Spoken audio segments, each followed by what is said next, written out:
Hello and welcome back, and yes, today I want to talk about a brand new SSD that has been unveiled, and the one that I'm willing to bet heavy money is going to be the one that is going to be definitely 100% PS5 compatible. The odds of this drive not being compatible are so slim they can barely be seen. This is the Firecuda 530, announced at Seagate's own SG21 event, and today, although I've talked about this SSD on the channel vaguely in the past and certainly in a more formal sense previously, I'm going to talk about this specifically on the basis of being a PS5 player myself and why this is the drive I'm going to upgrade towards when it happens. Now, for those that aren't aware, I'll catch you up real quick. The PS5 has an internal SSD and an upgradable storage module inside that uses an M2 SSD slot, known as also an NVMe SSD, but they did not enable that slot at launch. Why did they not? A lot of people were angry about the amount of storage. The reason they didn't enable it is the PS5's internal storage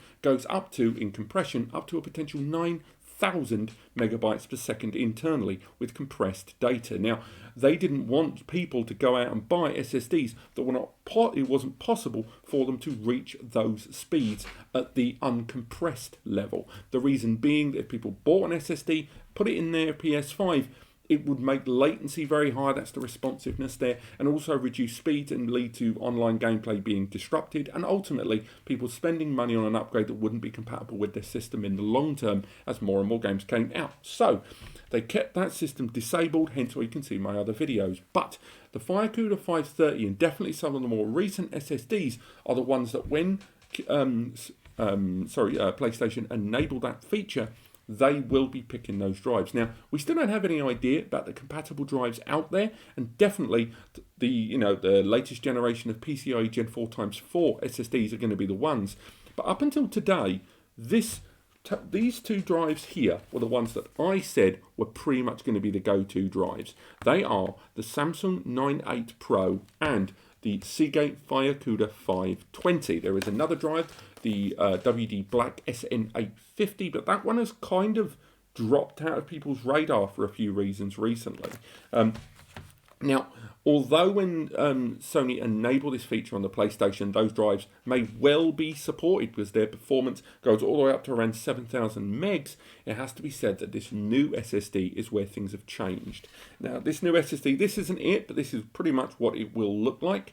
This is a Firecuda 520, let's bring that there, and the newer version is the upgrade of that. It is the Firecuda E18 controller 530. Now, that E18 controller inside by Phison, it's pretty much where the magic happens, and it allows this SSD to reach speeds of up to 7,300 megabytes per second read and 6,900 megabytes per second write. And that's really, really important because a lot of SSD vendors, when they talk about the performance of their SSD, they focus very, very, very heavily on the read speed. They never talk about the write speed that much. And this is an SSD that is providing phenomenal speeds on both, and definitely it is surpassing some of those benchmarks of the PS5 there in terms of uncompressed data, and therefore the PS5 can take advantage of it. But let's talk a little bit more about that SSD in terms of being a gamer. What are the good points and the bad points? Well, first and foremost, there is the capacity side of things.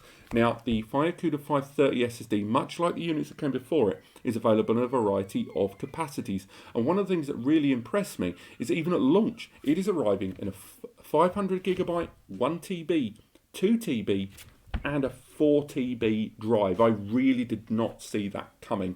When it comes to M2 NVMe SSDs, the NAND is the chips that are on this board, just underneath those stickers, and this is where all the capacity is spread. There's also some memory on there, and there's also the controller that we've talked about, but basically that is the surface area you are playing with. You do get longer SSDs, and these are the ones that allow a bigger capacity, but the fact that the Firecuda 530 is arriving with up to 4 TB early doors is going to be great for a lot of people that want to really get big storage as early as possible to never have to upgrade again on their PS5. However, it is worth highlighting that this is a very, very, very world unique SSD, and because of it, its price tag at launch is going to be very much the same. So I'm going to check my notes while I talk through this. I'm slightly off camera. The 500 gig SSD is already arriving at $140, which although is a lot, it's not too bad. It's kind of a lot for 500 gig, it has to be said. But remember, you are buying something quite cutting edge. But after this, things get quite depressing on the price tag front. Remember that the disc version of the PlayStation 5 was about, what, 450, 500? Damn scalpers. But it was around that. So the 1TB model SSD is $240. These are all reported prices at the event. The 2TB model is $490, technically more expensive than the console. And finally, the 4TB drive is nearly $1,000. It's $950. That's a lot of money for capacity, and most of it you are paying for the controller. You're paying for obviously the exclusivity and the rareness of this SSD, but the NAND on board, it's 3D TLC NAND 176L. I'm not going to go into too much detail there, but long story short, this is an SSD that trades on its rarity, and that price tag, if you're going to try and get something like this at launch, you're going to pay through the nose. And also bear in mind, there are hardware shortages at the moment. There are SSD shortages as well because of sheer crypto mining. Something we talked about in another video with the hardware shortages. Do check that out. And this price tag also relates to the endurance and the responsiveness of this SSD. Now, a lot of these stats aren't going to be as applicable to PS5 gamers, but I think they're worth touching on. Firstly, IOPS. IOPS are basically, it's not the direct, but it's input outputs per second. Basically, it's a number of things it can do, and it has up to a maximum reported at the top end capacity, 1 million IOPS, which, if you're not familiar with SSDs, is insane. It's only in the last few years we've been breaking into 6 figures in terms of IOPS. So to hit 1 million is insane. On top of that, you have 2 very important figures. Data writes per day and terabytes written. Now, these are basically related to how much this SSD can deal with in terms of write, delete, and all the stuff going on it. With a 0.7 data writes per day rating, that means that you can fill this SSD to a capacity of 70% or 0.7 decimal place every single day, with the drive working well within its parameters. You're not really going to do that as a PS5 gamer, no one's going to delete it, but if you're streaming, on the other hand, or using broadcaster recording services, that might be where you might have slight concerns there. But this SSD is more than, recounting that. So on top of that, you've also got terabytes written. This is the total maximum data that they say this drive can withstand in terms of data written within its lifespan. I hate seagulls. And on each individual capacity, I'm going to have to read from my notes. We have 640 terabytes within the lifespan of the 500 gig drive, 1,275 terabytes in the case of the 1TB drive, 2,550 terabytes within the lifespan of the 2TB drive, and 5,100 terabytes within the lifespan of the 4TB drive. So it's got a hell of a lifespan behind it, and that's not it. It also arrives with 5 years of warranty. Bear in mind, your iPhone has 1 year.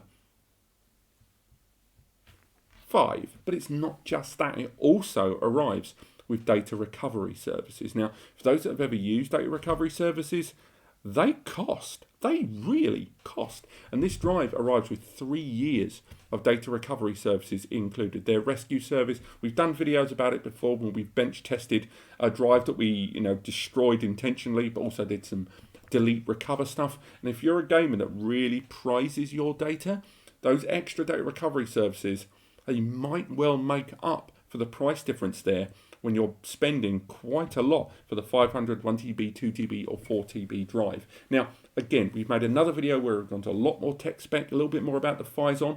Ironically, the PS5018 model ID of that controller, the PS5 bit, I don't know if that's related, but let's face it, it's a hell of a layover there. But this has been the Firecuda 530. I think is guaranteed to be a PS5 compatible SSD. So do check out that, and obviously I will keep you informed, and as soon as they're released, I will have one here, and we will be doing bench testing on a PS5 installation, and of course performance measurements with a number of games installed. If you have enjoyed the video, click like. If you want to watch more, click subscribe, and otherwise I shall see you next time.